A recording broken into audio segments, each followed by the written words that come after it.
I'm here to talk about success. The first rule of success is to have a vision. You see, if you don't have a vision of where you go, and if you don't have a goal where you go, you drift around and you never end up anywhere. I mean, as you know, I was born in 1947 in Austria after the Second World War.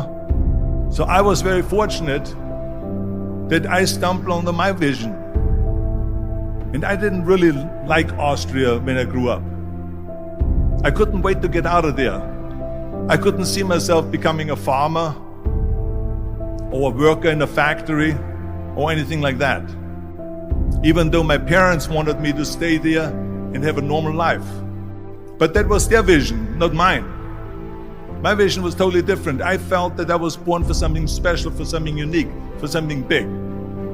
Then one day I went to school. I remember I was 11 years old, and they showed a documentary about America. And there they showed in this documentary the huge skyscrapers, the high-rises, the huge bridges, the 6-lane freeways, and all of this stuff. And I said to myself, that's where I want to be.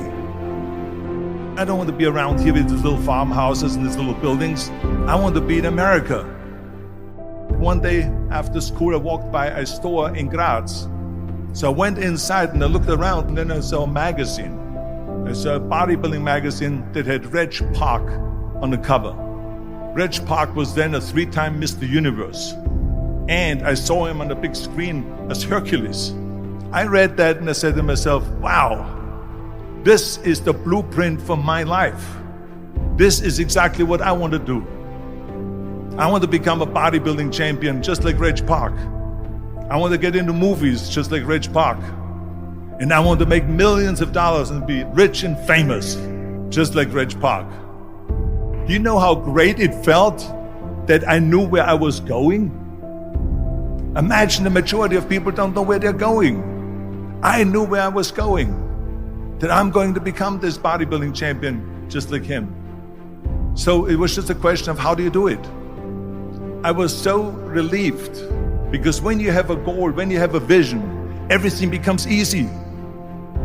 So people always ask me, when they saw me in the gym in the pumping iron days, they say, why is it that you're working out so hard? 5 hours a day, 6 hours a day, and you have always a smile on your face. And I told people all the time, I said, because to me, I'm shooting for a goal. In front of me is the Mr. Universe title. So every rep that I do gets me closer to accomplishing that goal, to make this goal, this vision turn into reality. Every single set that I do, every repetition, every weight that I lift will get me a step closer to turn this goal into reality. So I couldn't wait to do another 500-pound squat. I couldn't wait to do another 500-pound bench press. I couldn't wait to do another 2,000 reps of sit-ups. I couldn't wait for the next exercise. At the age of 20, I went to London and I won the Mr. Universe contest as the youngest Mr. Universe ever. And it was because I had a goal. So let me tell you something, visualizing a goal and going after it makes it fun. You got to have a purpose no matter what you do in life. You got to have a purpose. 74% hate their job in America. Now, this is not much different when you come to Europe. The majority of people don't like what they're doing, because they're really not doing it because they didn't have a goal and they followed this goal. They just aimlessly drift around, and then all of a sudden there's a job opening, so they get that job because you have to work. But then when you work, it's a chore. It's work. It's not fun. So if you think about, only a quarter of the people really enjoy what they're doing in life. That is unbelievable if you think about it. So I felt so blessed that I knew what I was doing. It's like a medical student that studies and knows he wants to become a doctor. You know where to go. And the same thing is also in politics. I remember that in politics, I had a very clear vision that I will be the leader of California. That's as far as I could go because I was not born in America, so I could not run for president. So being the governor of the fifth largest state, the largest state, the fifth largest economy in the world, was for me really the ultimate title, the ultimate accomplishment in politics. So even though people came up to me and says, why don't you go and run for something smaller, you're never gonna make it. I ran for governor, and then 2 months later I became governor of the state of California. Again, because I had a very clear vision what I'm gonna do with California. So that's rule number one, have a vision. Rule number two is, don't listen to the naysayers. Don't listen to the naysayers.